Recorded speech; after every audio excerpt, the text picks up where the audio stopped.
Bam! What's up, fellas? What's going on? We going into the darkness today? Nah, I'm just fucking around. Time for another story, man, about some graffiti, man. About when I was like 12 years old and I didn't even write D3. It wasn't even Uncle D anymore at this point. Uncle D didn't exist. Uncle D was still a young whippersnapper at young ripe age of 12. And I had already went through like a handful of different tags by that age. And me and my friend Tom Elliott, used to write meth and used to write Tomster. And this was 1982. We actually went to school together, you know? And I learned from him, like I was in like 4th grade when I first met him, and he was in 6th grade, and he was already writing graffiti, and I saw him doing it in the bathroom, and I started asking him about it, and we started writing graffiti together. You know, good old Tom Elliott turned out to be a real like Buddha head. You know, he loved smoking pot. Brothers too, you know, Emil and Vince. Anyway, so like me and Tom, we got like, back in the days I used to go into, they had Woolworths and Lamston's back in the day, 5 and dime stores. They're like the size of a Dwayne Reed, but like 5 and dime, everything you need for your home and houseware store, everything, you know. 5 and dime is just like a thing of the past. They don't have that shit no more unless you're like out in the suburbs or something like that. But anyway, so Lamston's and Woolworths. Woolworths winded up buying Lamston's and fucking taking them over and making all of Lamston's stores Woolworths. Well, that's another story. Anyway, we used to go in there, and this is like 81, 82, before they even had like, they didn't even have lock cases on spray paint in my neighborhood like that. Like when I first started going into the stores to steal spray paint. And so like I would go in there and fill up a book bag filled with paint, and then I'd go down another aisle. They had like another aisle for like all stuff to like draw and make things and whatever, and they had like markers and pens and all kinds of stuff. And Pilot was one of those type of markers that they sold. They also sold Nijis. I used to get Nijis from them. They're like almost the same size as Pilots. But like Nijis, I never really liked them.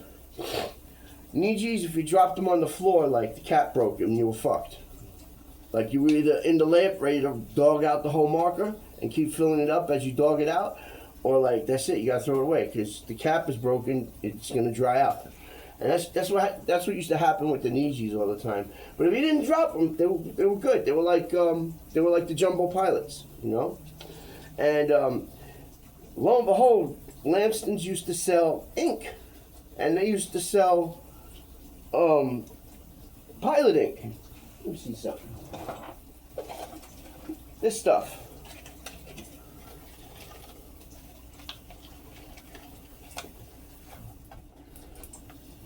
Like that. These used to be yellow, you know, and then the little dot used to be up here of what color it was, right? And but nowadays they come in white boxes. With the big box, they come in packs of 12 of these, and the big box is still yellow, like how it used to be. But anyway, I used to take cases of this stuff and make my own markers, you know. I tried all different types of things, you know. And so I went into Lamston's one day, took a case of ink, you know, made some markers, made like a juicy Niji, juicy Pilot, you know. I tried to make like a deodorant mop. Didn't come out too, it was like when I first started making them, didn't come out too good. But like I had to make it again. Anyway, I took these markers with Tom, my boy Tom Elliott, meth. And we went down, this is before we even wrote 357. Like, we didn't even have a crew at this point. we were crewless. Like Lace was down with ESP, East Side Party, and also TED, the Ebony Dukes at this point. And he was piecing on trains, and this was before we were writing with him. Like, he was already like a well-known writer. His pieces came out in like the beginning of Style Wars. You know, the first train thing that goes by was one of those pieces that flashes, a lace piece with the C sitting on top of the E and A. Anyway, he also had a publication in a book called Getting Up, a hardcover. It's funny, they misspelled his name right underneath it. It says Burner by Loose. It clearly said Lace. Anyway, so I took the Nijis, the Niji and the pilot that I had, and we went down to, he knew about this City Hall layup. And this is like my first introduction to trains. Like I used to see them parked. I used to take the trains and look, we'd pass by them and I'd be looking out the windows at them and shit like that. This is me as like a little kid, like drooling over the trains because I just wanted to do what I was looking at on the insides of the trains when I was taking them. Like I don't know, I just wanted to do it. Like it just felt so right. Anyway, so we go down to City Hall. And I'm dressed in an army jacket. I'm 12 years old. And then I got a fucking, like an adult army jacket on. So it's like oversized on me. Right? And Tom had he had like an army style fatigue jacket on too. And we didn't go into the tunnel and hit the trains in the tunnels. Like, he was like, look, they're right there. And they were in the station. Like the J's and M's. They when they parked them, I don't know if they still do it, but they used to park them going straight through the stations. Right in City Hall. Like straight through. Going straight into like all the way down that line. Like the J train would go all the way up to like Bowery, basically. You know? And they would park them in the middle. And they have like those abandoned stations and those stations over there. Anyway, so we go to where they are, and like one side is in service, the other side is the train sleeping. You know, the train's in the station. So we walk to almost the end, like about the end, and that's where one of the trains ended, and we walked our way around and went on the other side, and the last car, the door was locked, so we walked up a car. Checked that door, was open. And then we started writing on the insides. And then we came to another locked door. We kept hitting locked doors, so we went on the outside and we started writing on the outsides with the markers. You know? So we got down the whole line. Like we wrote on the outsides, like where you would actually do a floater with Juicy Pilot and Nijis. You know? I used to write OF. You know? I didn't even have a crew at that point. Like I wasn't writing a crew or nothing. It was just of. And Meth was writing meth, and then I would write of, and then he would write Thompson. So it looked like it said Meth of Thompson. It was we were young. He was, you know, like in 6th grade. I was in 4th grade, the beginning of 4th grade, and this is what we were doing. This was like 1982 or something like that, you know, around there. And so we finish, you know, like writing on the outsides the whole station, like the closed off part of the station in City Hall.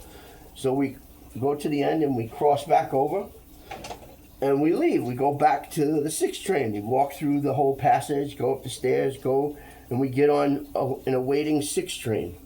And you know how the 6 trains, they stop at City Hall and then they go around in a loop and then they stop again and wait for a little while before they take people uptown.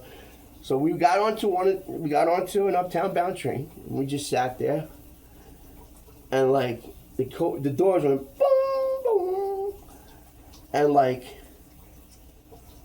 the doors closed, but we didn't take off. That was it. And then we're like, yo, what the fuck's going on? We're looking at each other, and here comes the cops. Whoop.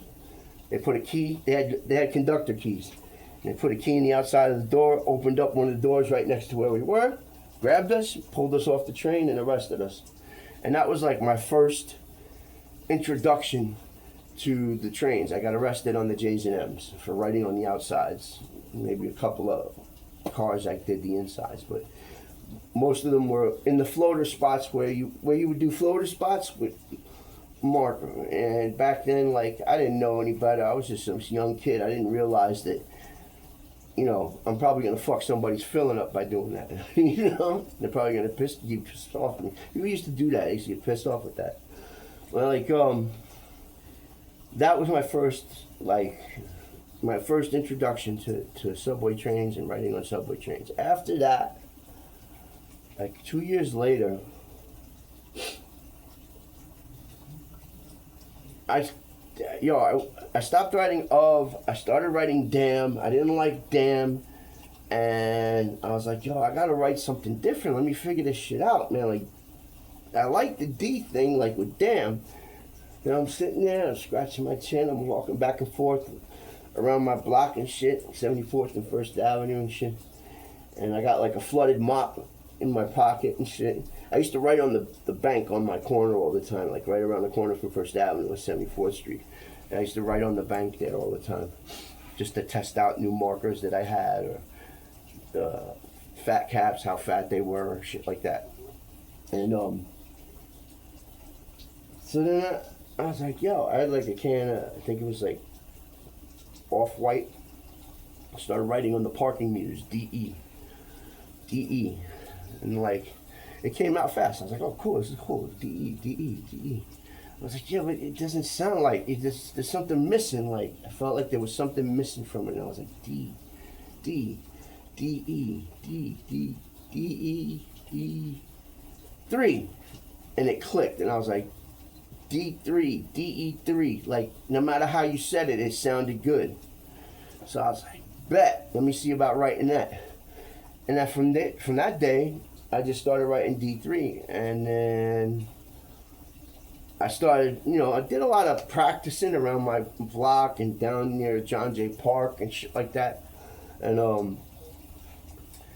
then I started going and bombing my neighborhood, just to get like feel for the tag and get some style with it, get some flow. And then I brought a flooded, I had a pilot marker that I cut up a school board eraser real nice and put it in there nice and tight. I drilled a little hole in it and put a screw in so it didn't come out when you wrote on things. And I basically I put like some of the felt that was in the pilot marker back in, but not a lot, just so it touched the walls. Not the whole thing was filled, and I just completely filled that with pilot ink. And it was like juicy in there, and like every time I used it, it just came out perfect. And then that's when I bumped into, I was going to school in Wagner Junior High School on 76th Street between 2nd and 3rd. It was the front of the school, and then the back of the school where the schoolyard is was on 75th Street between 2nd and 3rd. And I used to write in the bathrooms live. So I started meeting the kids that like were graffiti writers in my school, and that's where I bumped into Image KKB, and I went bombing with him a bunch of times. We went over to the RRs a few times over there on the west side in the 40s because he was from Hell's Kitchen. He introduced me to a bunch of different writers like Arson. He introduced me to Arson. He introduced me to Shamma. I remember, Shamma came and hung out with us, and like we were already 357 at this point, and he was hanging out with us in John Jay Park, and he said, "Yo, what's up, man? Who wants to slap box? Who's gonna slap box? Let's go."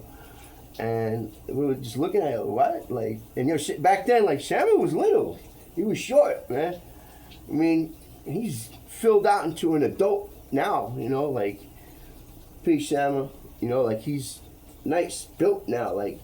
But yo, like back then, Sharif was like small. We were bugging out on that shit, but it wasn't new to us because we had JJ, and JJ was small like him too, and he was a powerhouse. Like he just did not give a fuck and just threw his hands and hit people with shit out of nowhere, just quick, fast, in a hurry. So we said, all right, let's go. And we fought with him, and I don't know, I don't think he remembers it because it was such a long time ago, but yo, after we slapboxed with him, I slapboxed him, John slapboxed him, and who else was in the park? I think there was one other person in the park. And he slapboxed everybody who was there, you know? And we threw each other down with our crews. We threw him down with 357. He threw us down with WKS. You know, Image was there. You know, it was cool, man. Like I remember, you know, we did that in John Jay Kiddie Park. You know, 77th off the drive. There's a park there with a pool in it. And if you go into the main park, right before the pool, there's like, you go up some steps, these tiny little 3 steps, and there's a big playground for kids. And we went up in there and we were slapboxing each other. It was pretty cool. But anyway, I started meeting all these people, right? And I went to the RRs with him. Shama took us to the A's and the CC's up on 175th. And that's where fucking RD got his face cut by fucking Zook. Was it Zook? Zook. There's a bunch of them. They cut his face when he was there, you know. Him, actually, he cut RD's face right here. Tried to like rob him for his chain, didn't get it. Then they cut Tom Elliott, the guy Meth had when I first started writing trains with. They got him. They cut him right here. They gave him right here. Like they hit him with the back of a Rambo knife, you know, the jagged part, and just ripped him open right across his nose. He had a big ass nose. And then they ran up out of there and they got out of there, you know, like they chased him out of the layup or shit. You know, they were no joke back in the days, man, in that layup. Even fucking Shammer was like running around, fucking with them, and like he knew about them, didn't want to get caught by them and shit like that. Yeah, them dudes was kind of crazy, man. They were doing some wild shit up there in 175th back in the days. And then I met this kid who wrote SIG, S-I-G. He was from Queens, from Astoria. And started introducing me to all these people that were out in the story. Even though we knew some people out there already, but like everybody used to go to Sig's house because he had a pool in the back and like jump in his pool and hang out and smoke weed and all this shit and drink and do whatever. It was Max, TPW, Ken, Chrysler. They had a crew called ERC, Everybody Rocks Chrissy. They all had like this girl that they all fucked. And so I made a lot of friends out there. Sig wound up turning into a rat. Like he ratted out the pizza connection out there. There was smuggling fucking cocaine in tomato sauce cans and shit, and the mob. Anyway, I used to go to the RR layups in the middle track in Astoria, because that's what it used to be back then, the RRs. Remember back in the days, when the trains had graffiti on them, like the trains didn't have one number or one, like it was like the RR, the CC, the AA, the GG, like they all had like double, you know? But the number trains were 6, 5, 4, 3, 2, 1, like that. So, but I used to go out there, and I remember one weekend I was coming from Sig's house, and I was there, and I had a can of paint, and I had an empty mop, and I was like, damn, we should have some fucking ink. And I bumped into Sand and Dyer. They filled my mop up. I shared my can with them. We went through like 10 cars, and then all of a sudden the lights went on. We had to run up out of there, and it was like crazy. I remember going out there in the daytime over the weekend, bumping into fucking Richie Nash, UA. I remember he almost shot us with a fucking BB gun. He was like, yo, what? Like going like this and shit, and we were like, yo, what the fuck? Yo, Richie, what are you doing? Like he didn't realize who we were and shit. And We ran through there and shit. I did my share of bombing on the trains. Mostly I did like insides, but when we got the Central Park layup, I did a lot of outsides like floaters and top to bottoms, and I did like almost a whole car once. That's it. I never did. I was never like a whole car king or anything like that. I was never a king of a line. I just rode on a bunch of lines and got up on them, but not like to the point where they could say, yeah, that guy's a king. But like, our crew was filled with like dominating riders that kinged lines with different shit. Like the 6 train, RD and Lace just swiped it. RD, Lace, Kaya, Sash, they all just went and swiped it. Even that dude Tom Elliott, Meth went up there with him a couple times, and like they basically just ran the fuck out of the 6 train. It was by the time they stopped riding on the 6 trains, like there was no 6 trains left without like RD and Lace wallpaper through almost every fucking car. It was like RD, Lace, RD, Lace, like on the headliners, on those panels next to the doors, where the maps would be and shit like that.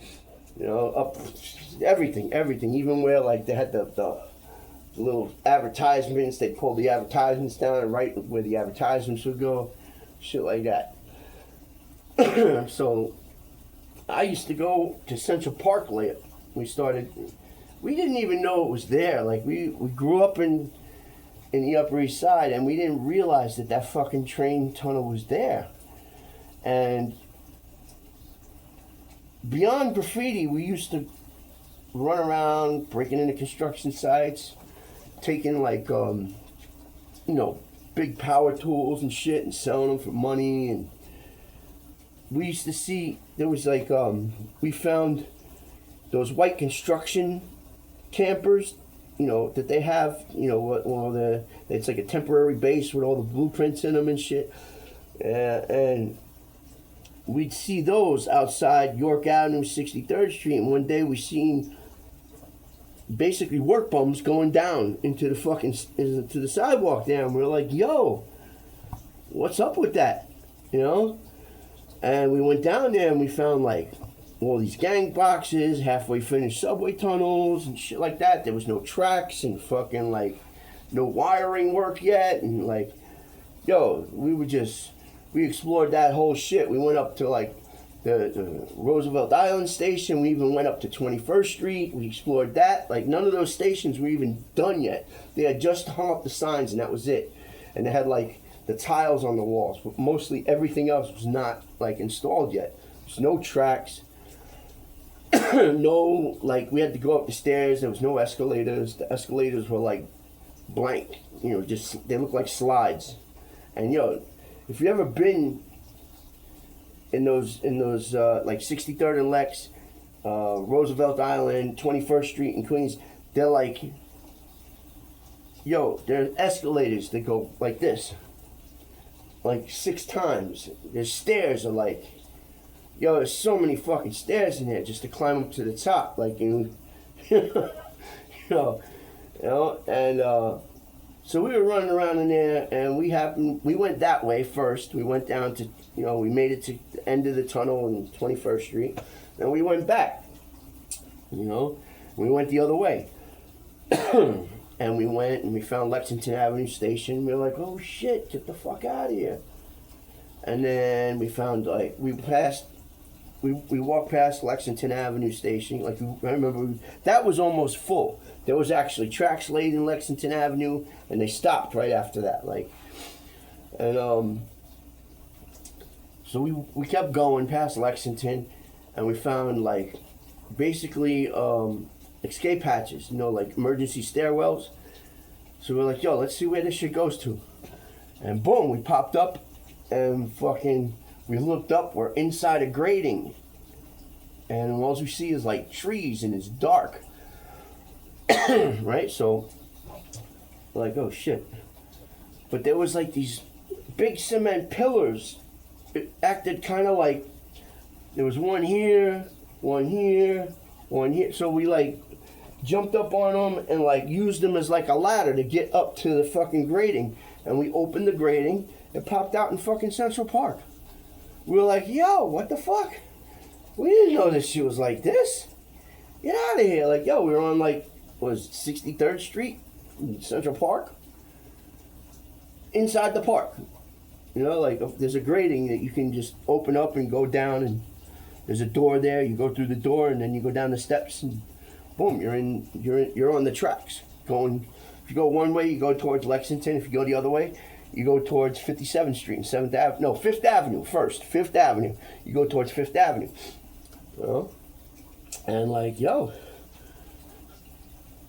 we got like, all right, 5th Avenue's this way. Actually, if you go down towards Lexington, that was the way 5th Avenue was. And then we walked the other way west, and we got to 57th Street. And we seen the trains, and we were like, yo. First we saw the JFK trains. Take the train to the plane, take the train to the plane. I don't know if people remember those commercials for, it was like a JFK train that used to take people out there, like used to run on the A line and shit, you know? And there was 4 sets. There's 4 tubes there, and there was 2 JFK trains and 2 B flats. That's what was down there back then. And we were like, yo, are those? Look at that. Is that what we think it is? Yeah. We went up. We inspected it. We were like, yo, get the fuck out of here. And that was it. Like, we started running that layup.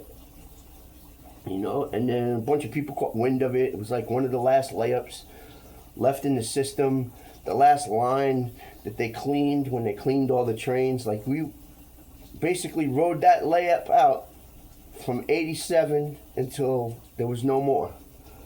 You know, around beginning of 87, we started running that layup, and then that was it. There was only like a handful of like really exceptional writers that knew about that layup.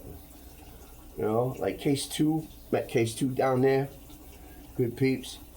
Met some really like big time old school writers down there too.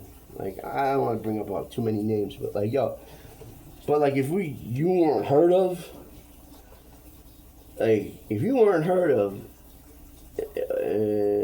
we didn't know you, like we always went down there deep, and like literally people almost died in there a few times, and like Lace stopped us from doing it so we didn't catch a fucking charge, you know.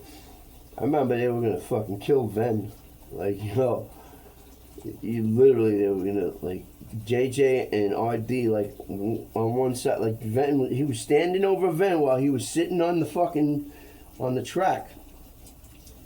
And Lace is going like this. He's sitting below him right here on the fucking track. He's right behind him going like this to JJ. JJ's got a fucking, what did he have? A bat. And then, and going like this to RD. RD had, this is funny, he had a wood saw, like this. It was like this long, it was like a 3-foot wood saw.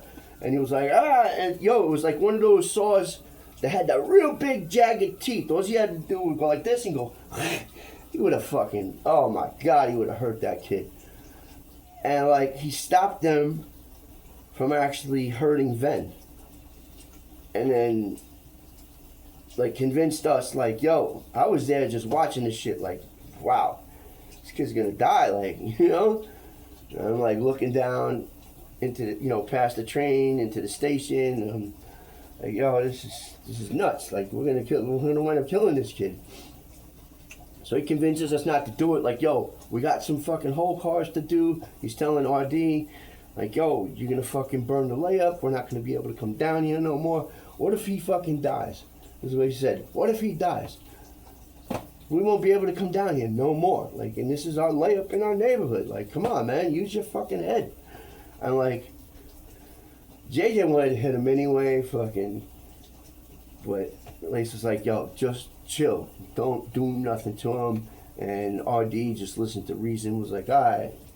Still wanted to, like, he's like, you know, and fucking, there was a bunch of different things that we did down there to people, and took certain people's paint and ran them out of the layup. And I'm not saying this to be like some big macho man, or like I was running the layup. It's just what happened down there, man. And it happened like that in many layups.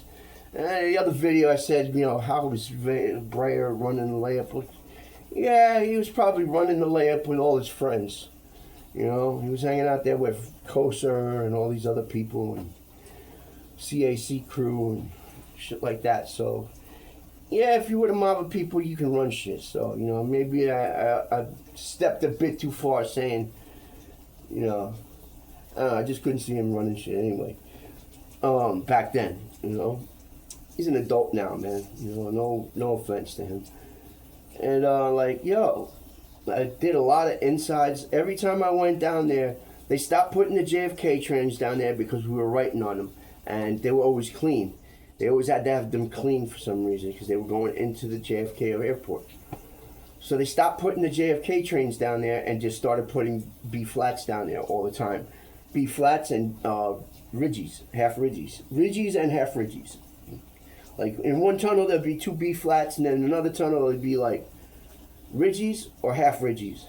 You know, the half ridgies, the ding dongs, ones that, you know, it's 2 cars and they go like this, like, whoop, and then the straight doors, and then another car that goes like that, and another car, like, you know what I'm talking about. Those are the ding dongs, half ridgies I called them. And then the other one, the full ridgies, where they were ridgies down the whole thing, like. We're writing on them things too, like, you know, I remember doing a bunch of fill-ins with CO down there, like doing floaters and shit, man, because it was so easy to do floaters. The catwalk ran right alongside each set, and there was 4 sets in there, and all you had to do was walk down one catwalk, hop down, jump up on the other catwalk on the other side, hit that side, and then you go down 1 flight of stairs where the emergency exit is, and then you just pop out and boom, you do the same thing down there. You know, it was fun, man. I got like throw ups and shit like that, and tags in the background and photos from back then too. So I just never took pictures of any of my shit. And then towards the end, like, yo, I was like all hemmed up with fucking youth facilities, and I was part of fucking Lincoln Hall, and I would, you know, go in and, you know, go out for the weekends and go to the layup on the weekends and then go back, and then all this crazy shit happened. And anyway, but like that's my resume as far as writing on the trains.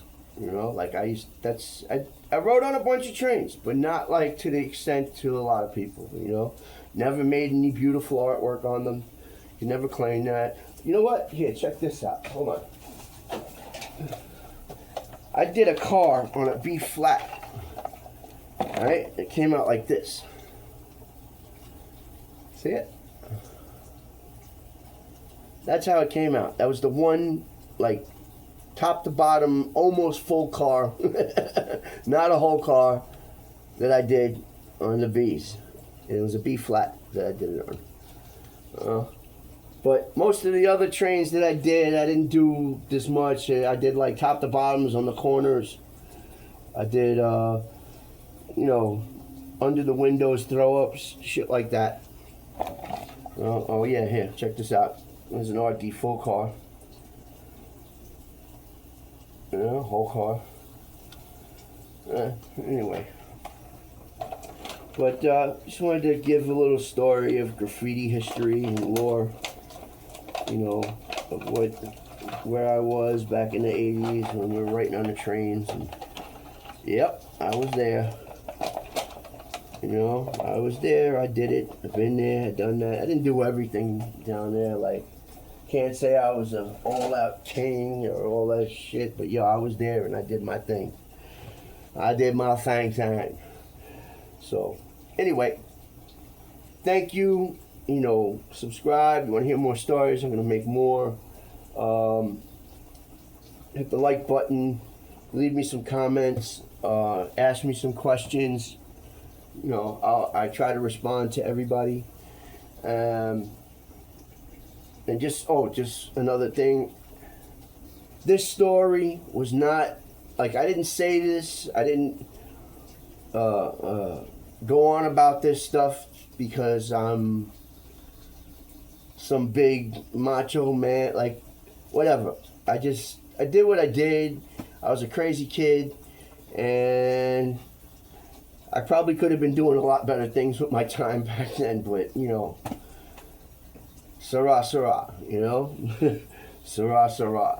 And I don't encourage anybody to go and write on trains. I'm not encouraging anybody to write graffiti illegally or anything like that, but it's just an interesting story. I figured I'd tell everybody about it, all right? Thank you very much. And we're out.